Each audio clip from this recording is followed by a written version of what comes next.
Hello, my friends. Hey, Werewolf, come on. Be sure to subscribe to my channel. For the most part, Tallahassee, Florida is a safe town. Just not where I grew up. Not in Frenchtown. Frenchtown was one of the oldest, and most broke, neighborhoods in the city. My parents worked long hours at their shit jobs just to support me as much as they could, just to keep us in our little one-story home on Golden Street. I was just a wide-eyed 16-year-old kid at the time. Like a young gunslinger, I was confident and radiant. Handsome if unathletic. Lanky with average height. Decent clothes and shoes, but not enough to be considered fly. My soulful eyes complemented my hollow cheekbones. I was like a less muscular Anthony Mackie, so yeah, I got laid from time to time. At this point, my grades were okay, but not good enough for college. I liked writing but never was passionate about it.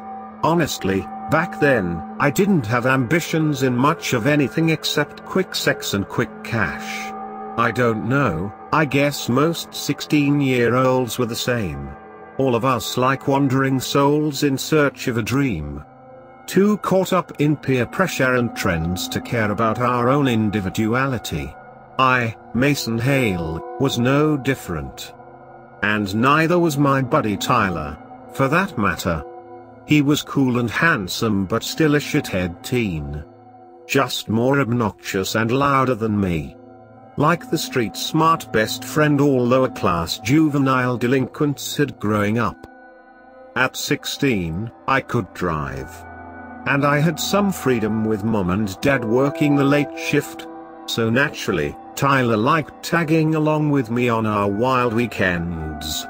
Bored with Frenchtown, we'd started venturing out to Wilson Green.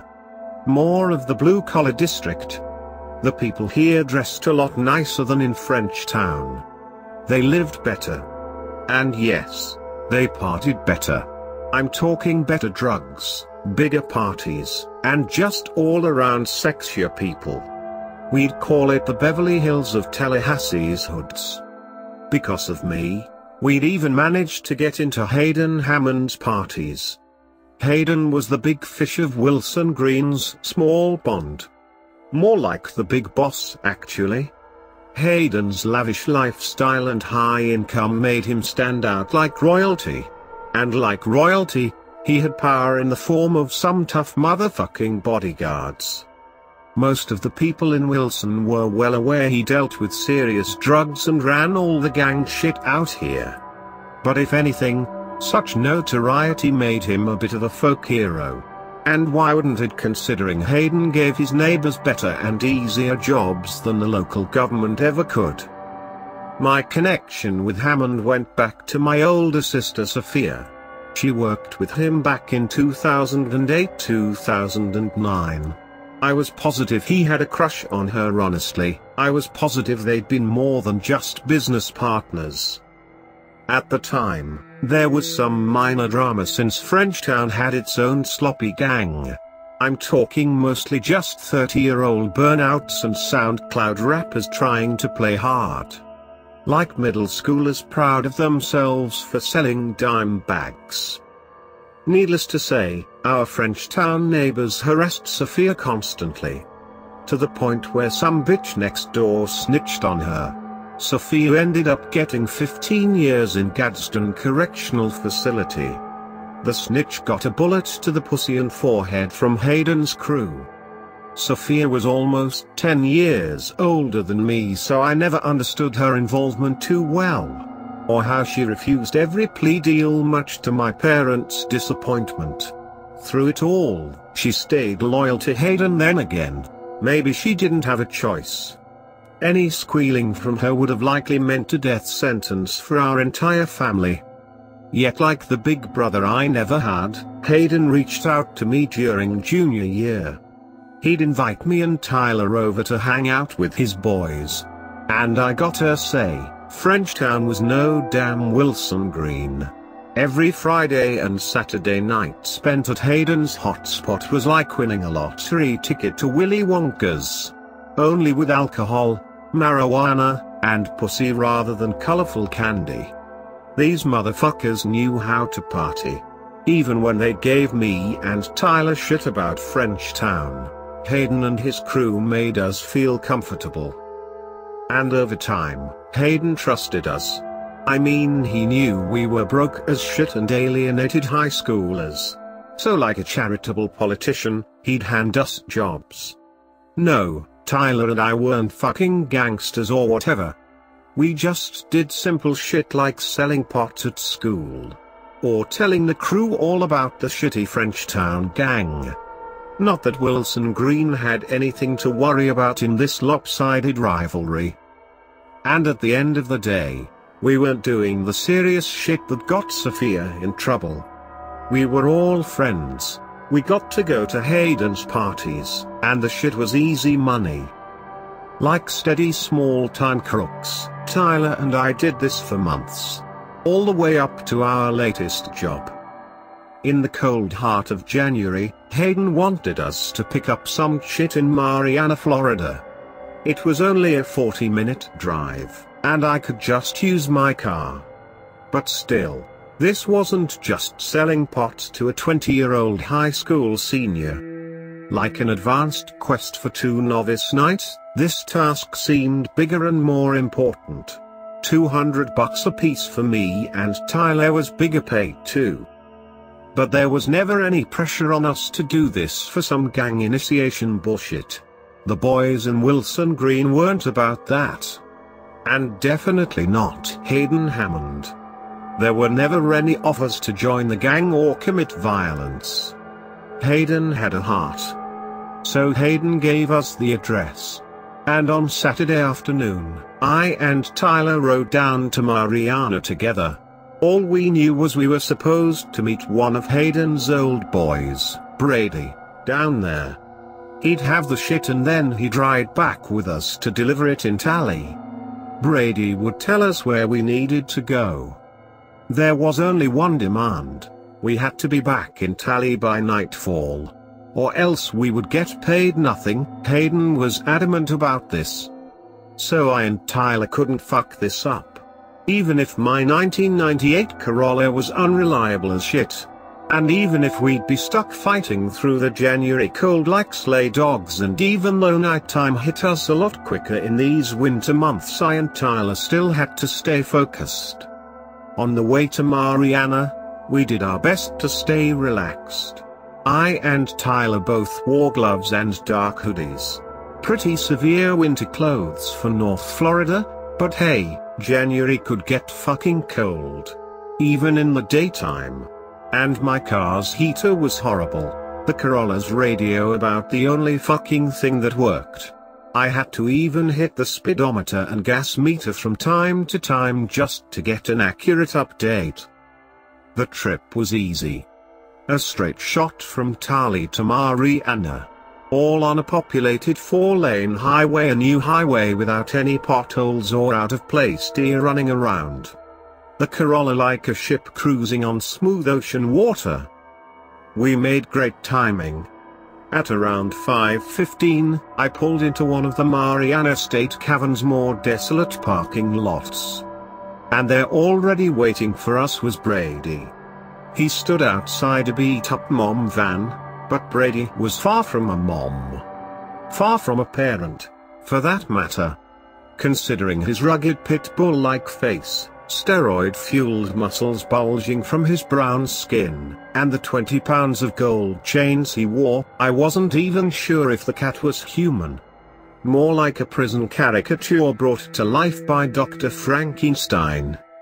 Leaning out from the passenger's window, Tyler waved at the man. "Yo, what's up?" Tyler said with the cringy friendliness of an oblivious suburban father. For a reply, Brady spits at our car. He turned and walked back to the van. Tyler and I shared uneasy looks. Naz's represent played through our silent dread as we shivered in the cold. "Open the trunk," a harsh voice commanded us. Turning, We saw Brady standing by the van's back seat. Both of his gloved hands held onto something hidden in the van's darkness. The vehicle's tinted windows offered us no glimpse at whatever the hell we were about to bring back to Tally. Brady's glare locked in on me. Open it now, goddammit. Nervous, I popped the trunk. But my stomach felt empty and soulless. Like I'd just pressed a red nuclear button. Brady then pulled a large black garbage bag out of the van. A heavy bag, and even from here, I could tell it wasn't for groceries or trash. I just prayed it was roadkill. Leaning out the window, Tyler faced Brady. "Do you need any help?" "Shut the fuck up," Brady yelled. Tyler slunk back in the car like a scolded child. Represent kept playing. And for the first time ever, Tyler nor I were joining in on the chorus. Just awkward silence. In the evening's fading daylight, I watched Brady tote the huge bag. With both hands beneath it, he carried it like a bulky TV. He didn't look at us once. And I was kinda glad he didn't. Brady heaved the bag into the Corolla's trunk. I felt the whole car shake as if an earthquake had erupted. "What the fuck is he doing?" Tyler whispered to me. My nervous eyes glanced over at the rear-view mirror. "I don't know." Like the pounding of a judge's gavel, Brady slammed the trunk shut. "Oh boy," Tyler muttered. Armed with a scowl, Brady swung the door open and hopped in the back seat. He sat right in the middle. Right where he could hone that glare on me and Tyler. Right where he could oversee us like an evil drill sergeant. Just our luck. "Drive," Brady said in a low growl. He retrieved his phone and typed in an address. Following orders, I pulled out of the parking lot. "Where do I go?" I asked. "Where else?" "Tallahassee, you idiot." I glanced toward the rear-view mirror. More unease hit me. The mom van was following us. Guided by a mysterious driver me and Tyler hadn't seen before. And like an undercover squad car, the van stayed on us with discreet closeness. Amused, Brady followed my gaze. "Don't worry about him. That's just Lee." Tyler confronted Brady. "Does Hayden know?" With ferocity, Brady slapped the shit out of Tyler's headrest. Tyler jumped back like a frightened kid. "He's Hayden's boy," Brady yelled. "Now shut the fuck up and don't look at me, asshole." Rattled, Tyler flashed me another scared look. Doing my best to suppress my own fear, I just gave him a slight nod. This was an easy $200 after all. In the silence, Represent sounded like a funeral hymn. "Turn that shit off too," growled Brady. From my perspective, I could just see Tyler's rage simmer as he grumbled. But behind those quivering eyes, I knew he wasn't gonna do shit. And neither was I. "Sorry," I said. Like a hen-pecked husband, I turned off the radio. Now we really sat in funereal silence. "Just listen to what I say, and we'll finish this shit," Brady said. His eyes drifted over toward a window. Toward the fading sun. "And go faster, goddammit. We gotta get there by night." Too scared to even face Brady, Tyler sifted in his seat. I turned onto the 4-lane highway. Sure enough, the mom van followed me step for step. Like an ugly spaceship hot on my trail. "Turn on Thorn Road," Brady barked. Uncertain, I looked at him through the rear-view mirror. "But the highway's faster." Wielding his iPhone like a knife, Brady pointed it right at me. "Do what I say, asshole." Like a little lapdog, I followed orders. Again. So we turned on Thorn Road. A rural 2-lane blacktop surrounded by woods and devoid of houses, not to mention cell phone service. Our trip now padded an extra 10 minutes. Brady cackled like a confident crook. "The highway boy, you are crazy. We ain't trying to get caught, you fucking idiot." Lee stayed in hot pursuit. Our vehicles the only signs of life in this North Florida galaxy of emptiness. The towering trees blocked out what little sunlight was left, not to mention whatever warmth we'd had during the day. Now I had to flick on those weakness headlights. I saw Tyler shiver as he pulled his hoodie in closer. The Corolla felt like a sleigh ride through the North Pole at this point. The goddamn heater never worked. Annoyed, Brady checked his phone. "Go faster, man. Goddamn." Like an office drone refusing to confront their boss from hell, I gritted my teeth. "Me and Tyler both." "I'm trying," I said. Leaning in closer, Brady glared at the speedometer. "Man, what is this?" The speedometer was stuck at 50 miles per hour. Like the cold air had frozen it in place, only I knew the real reason. My car was a piece of shit. Getting angrier by the second, Brady's hand motioned toward the meter. "This bitch ain't even working. Fix it, motherfucker." Panicking, I gave the meter a hard slap. Brady stole a nervous look outside. Toward the fading sun. "Goddamn, we ain't got much time." Like a reanimated Corolla, the speedometer jolted back to life. Back to 70 miles per hour. And much to my horror, so did the gas meter. We had less than a gallon left. And the emergency low gas icon was on full of unease. I realized we barely had enough to get to tally. If we were lucky. Brady looked straight at the gas meter. Right at that alarming yellow light. "What the fuck? You ain't got no gas, man." Tyler glared at Brady.